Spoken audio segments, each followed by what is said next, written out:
محمدا عبده ورسوله أما بعد فإن خير الحديث كتاب الله وخير الهدي هدي محمد صلى الله عليه وسلم وشر الأمور محدثاتها وكل محدثة بدعة وكل بدعة ضلالة وكل ضلالة في النار.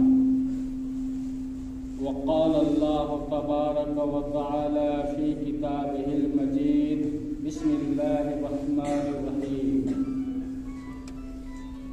إن تجتنبوا كبائر ما تنهون عنه نكفر عنكم سيئاتكم وندخلكم مدخلا كريما. اللہ تعالیٰ کی حمد و ثنا، اس کی بہترین تعریف و توصیف، بزرگی بڑائی ہم بیان کرتے ہیں، اور اللہ تعالیٰ کے تمام برگزیدہ نبیوں رسولوں پر درود و سلام بھیجتے ہوئے ہم اپنے آخری نبی حضرت محمد مصطفیٰ صلی اللہ علیہ وسلم کے اوپر بے شمار اور انگنت درود و سلام بھیجتے ہیں. برادران ملت، اللہ تعالیٰ نے قرآن مجید کے اندر ارشاد فرمایا ان تجتنبوا کبائر ما تنہون عنہ نکفر عنکم سیئاتکم وندخلکم مدخلا کریما. اے مومنوں، اگر تم ان بڑے گناہوں سے بچتے رہو گے جن سے تمہیں منع کیا جا رہا ہے، تو ہم تمہارے چھوٹے گناہوں کو معاف فرما دیں گے اور تمہیں بڑی ہی عزت و بزرگی والی جگہ یعنی جنت میں داخل کر دیں گے. اس آیت کریمہ کے اندر اللہ تعالیٰ نے ہمارے لیے یہ اصول بیان کر دیا ہے کہ اگر ہم بڑے گناہوں سے بچیں تو اللہ تعالیٰ چھوٹے گناہوں کو معاف فرما دیں گے. بڑے گناہوں سے بچنا گویا کہ چھوٹے گناہوں کے لیے کفارہ بھی ہے. اس لیے ہمیں چاہیے کہ بڑے بڑے گناہوں کا خیال رکھیں اور سمجھیں کہ بڑے گناہ ہیں کیا، تاکہ ان گناہوں سے بچنے کی کوشش کریں، یا اگر اس کا ارتکاب آدمی کر لے تو توبہ اور استغفار ہے وہ کر لے تو اللہ تعالیٰ بڑے سے بڑے گناہوں کو معاف فرما دیتا ہے. برادران ملت، جب اللہ تعالیٰ نے ہمیں بڑے بڑے گناہوں سے بچنے کا حکم دیا ہے تو ہم سمجھنے کی کوشش کریں کہ بڑے گناہ ہے کیا. تو علماء کرام اور مفسرین کے بہت سارے اقوال ہیں بڑے گناہوں کی تعریف میں. بعض کہتے ہیں کہ بڑے گناہ وہ ہیں جن پر حد مقرر ہے. مثال کے طور پہ زنا ہے اور تہمت، شراب وغیرہ، کہ اگر آدمی اس کا مرتکب ہو جائے تو اللہ نے اللہ اور اس کے رسول نے خاص طور سے حد مقرر کیا ہے. بعض مفسرین کہتے ہیں کہ بڑے گناہ وہ ہیں جن پر اللہ تعالی اور اس کے رسول کریم صلی اللہ علیہ وسلم کی طرف سے سخت وعید اور لعنت آئی ہے. مثال کے طور پہ سودی کاروبار کرنا، یتیموں کا مال کھانا، بدعت، ٹھیلے بدعت کرنا یا بدعتیوں کو ٹھکانہ دینا، زمین کی نشانیوں کو مٹانا. اسی طریقے سے بعض مفسرین کہتے ہیں کہ بڑے گناہ وہ ہیں جنہیں اللہ تعالیٰ یا اس کے رسول کریم صلی اللہ علیہ وسلم نے بطور تحریم کے روکا ہے، بالکل حرام کر دیا ہے۔ اور حقیقت بھی یہی ہے کہ ان چیزوں میں سے کوئی ایک بات بھی کسی جرم یا کسی گناہ میں پائی جائے تو وہ بڑا گناہ ہو جاتا ہے۔ برادران ملت، قرآن اور احادیث کے اندر بڑے بڑے گناہ جو مختلف طریقے سے ہیں،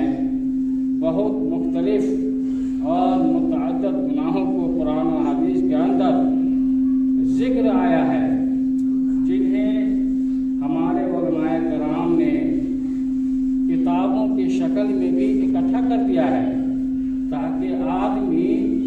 قرآن سے اگر استنباط نہ کر سکے یا پڑھ کر کے نہ سمجھے، پڑھنے کی توفیق بھی نہ ہو، اور جیسا کہ آج کل صورتحال ایسی ہی ہے کہ قرآن طاق پہ رکھے ہوئے گرد و غبار سے بالکل ہٹ جاتا ہے لیکن توفیق بھی نہیں ہوتی، تو علماء کرام کے ہمارے اوپر بڑا احسان ہے کہ انہوں نے بڑے بڑے گناہوں کو یکجا کر کے اکٹھا کر کے خاص کتاب ہی کے اندر جمع کر دیا ہے۔ جیسے امام ذہبی رحمۃ اللہ علیہ نے کتاب الکبائر، اور اسی طریقے سے امام بہقی رحمۃ اللہ علیہ نے ایک کتاب جس کا نام ہے الزواجر عن اقتراف الکبائر، یہ سب کتابیں اور بہت ساری کتابیں ہیں۔ ضرورت ہے کہ ہم ان کتابوں کو پڑھنے کی کوشش کریں اور بڑے بڑے گناہوں سے بچیں۔ برادران ملت، اس تمہید کے بعد میں آج کے خطبہ میں چند ان گناہوں کا ذکر کرنے کی کوشش کروں گا جنہیں آج ہمارے معاشرے میں عوام ہی نہیں بلکہ خاص طبقے جو پڑھے لکھے ہیں، مہذب ہیں، باعزت ہیں، خاص و عوام جو ہیں وہ سب ان گناہوں کے ارتکاب کر رہے ہیں اور انہیں پتہ بھی نہیں چلتا ہے کہ بڑے گناہوں کا ارتکاب کر دیا ہے۔ اور یہ وہ گناہ ہے کہ جن کے وجہ سے معاشرے کے اندر جو اسلامی معاشرہ ہے خوشگوار ہونا چاہیے، بھائی چارگی کا ماحول پیدا ہونا چاہیے، یہ وہ گناہ ہے جن کی وجہ سے بھائی چارگی ختم ہو کر آپسی عداوت و دشمنی، نفرت اور بغض اور افتراق و انتشار کا شکار لوگ ہو رہے ہیں، اور مسلم معاشرے کے اندر بہت ہی بڑا خلفشار مچا ہوا ہے۔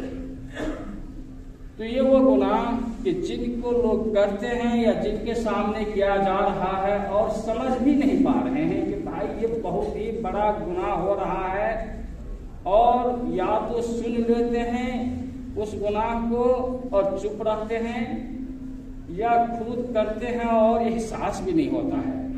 جبکہ ایک گناہ کی وجہ سے